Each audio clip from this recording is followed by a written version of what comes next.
was awesome. Got a little pushback online expectedly. But then I'm in San Diego over the weekend, and my phone starts blowing up. LeBron is going to take less than the max. Lakers are going to get free agents. And I'm doing a victory lap like you haven't seen. Folks, I'm telling my kids, guys, I nailed this take. It was so good. And they look at me, Dad, can we go get gelato? Yeah, like, can we go get some more ice cream? They don't care.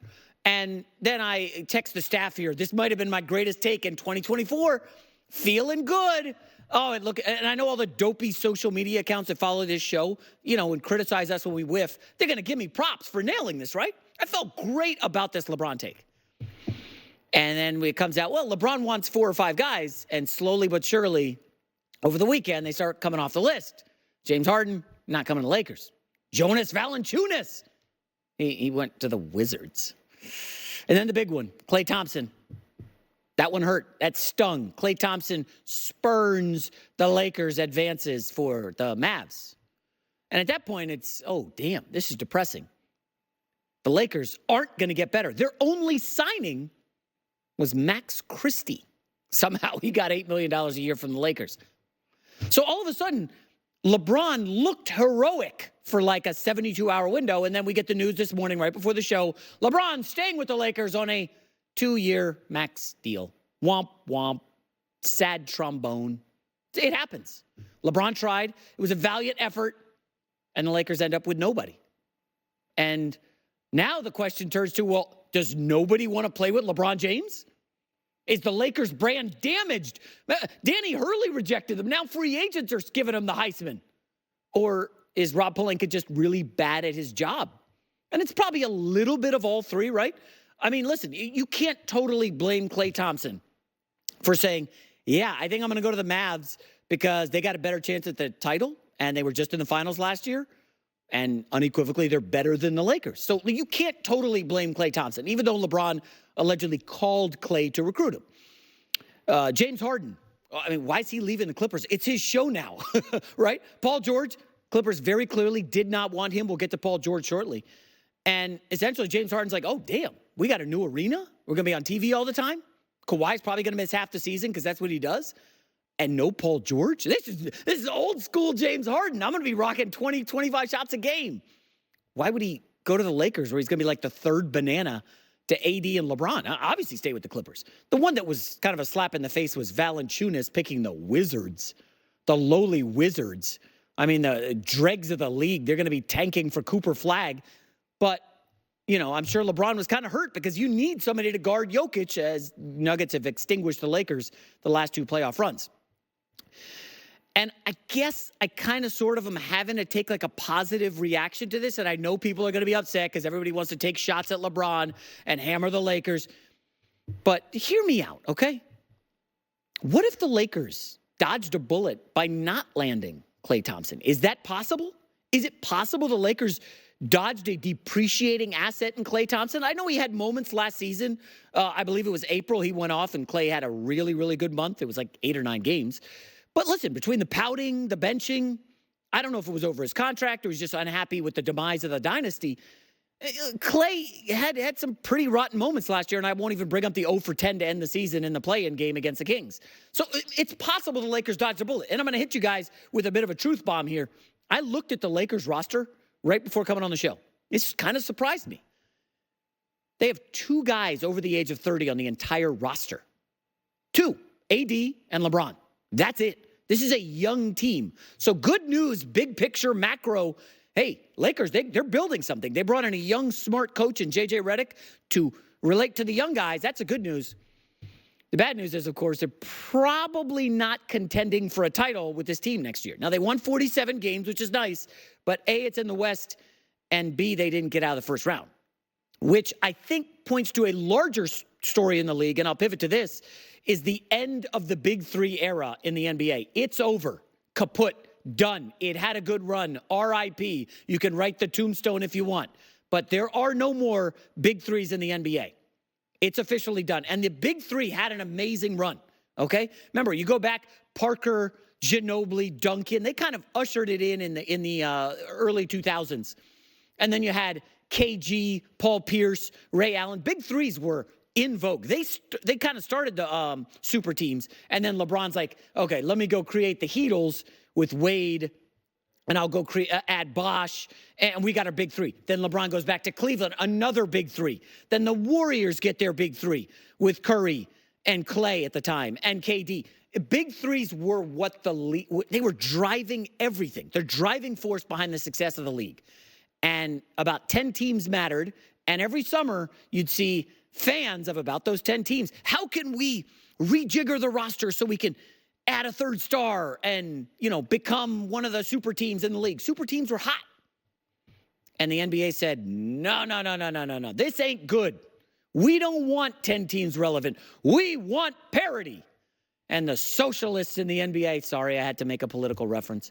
I am all for equality of opportunity. I'm not for equality of outcome, which is what the NBA wants. But the NBA is kind of winning. Last 6 years, 6 different NBA champions. And if you look around the league, folks, there are 2 big threes that before the Sixers added Paul George. That's it. There's really 2 official big threes. And that's the Bucks, who went to play for Damian Lillard, Giannis, Middleton, and Lillard. We know how that worked out. They lost in the first round. I know Giannis was hurt. They didn't look good at any point last season. And then there's the Phoenix Suns, who had KD, Beal, and Booker. And that flamed out spectacularly, getting swept by the Timberwolves in the first round. Which leads me to Paul George in the latest big three. I'm using air quotes for the radio audience because I don't know that it's a big three. I like Paul George a lot. I've always loved his game. I'm on record. You can look it up. I mean, this guy at Indiana, oh my goodness. He was so good, went toe-to-toe with LeBron, smooth game, inside out, let his game do the talking until he got kind of in his head and called himself Playoff P, which hasn't quite worked out great. I like Paul George a lot. He came to the Clippers, and they basically did nothing with Kawhi Leonard. I know they won 2 playoff series in 5 years, something insane like that. I know you can blame the injuries, but is Paul George really a superstar in this league? I actually was going to pitch the staff. I didn't even tell them this. If we do a top 20 players, is Paul George definitely top 20 in the league? I mean, all NBA right there is 15 alone. Paul George is fringe all NBA. I don't know if he's a top 20 guy. We could maybe break it down tomorrow. Yeah, I'll be back, hopefully. And I just don't know if this is going to work out for Philadelphia. Okay? The Big Three era is over. And why is that over?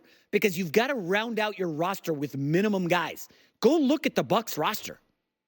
It's 3 dudes, maybe a fourth if you want to count whoever their fourth guy would be. Bobby Portis is still there, I think. Like, who do they have after that? Bucks don't have anybody. It's looking bleak in Milwaukee, sorry. And then you look at the Phoenix Suns, and folks, that roster is really bad. They've got a poo-poo platter of minimum players to go with KD, Booker, and Beal. And nobody thinks, I don't even know if they're top 8 in the West. So now you go to the Sixers, and you're like, okay, well, they're in the East, Jay, they'll be fine. And also, Tyrese Maxey is young and ascending, and Tyrese Maxey is a nice player. Paul George, really good wing. I don't know if he's a top 20 player. And then there's Joel Embiid, who was the MVP 2 years ago. And we know he's a terrific player. He's always hurt. By the way, Paul George and Joel Embiid, 2 of the most injured players in the last 5 years in the NBA playoffs. So you're telling me that's a big three? I won't even get into the machinations of what was the Paul George market like? Well, the Knicks could have had him and said, no, we're good. We're going to go with no-time all-star Mikal Bridges and bet on chemistry over star power. And, allegedly the Clippers were talking to the Warriors about trading Paul George there. But then it comes out that the Clippers were never serious. They're not keeping Paul George in the West. So if you take the Warriors out and the Knicks said no, and the Orlando Magic, they had the cap space and all of a sudden they use it on KCP. Seriously, they gave him $66 million. Maybe they got wind Paul George wasn't going to pick Orlando, but Orlando didn't even make an offer to Paul George. And so essentially, Philly fell ass backwards into Paul George. That's how they ended up getting their third star. It's not like there was this race for Paul George and he had to take 6 meetings because nobody has cap space. It doesn't work anymore. The math doesn't add up. And I'll end with this. And I like Paul George. He's a smooth player. He's a really nice guy. He appears by all accounts. And this is probably going to come off a little harsh, but this is just real talk, and Paul George, get ready for it. In all the big threes that we've seen that come up short, somebody is the fall guy. Somebody gets blamed. Somebody has to take a step back.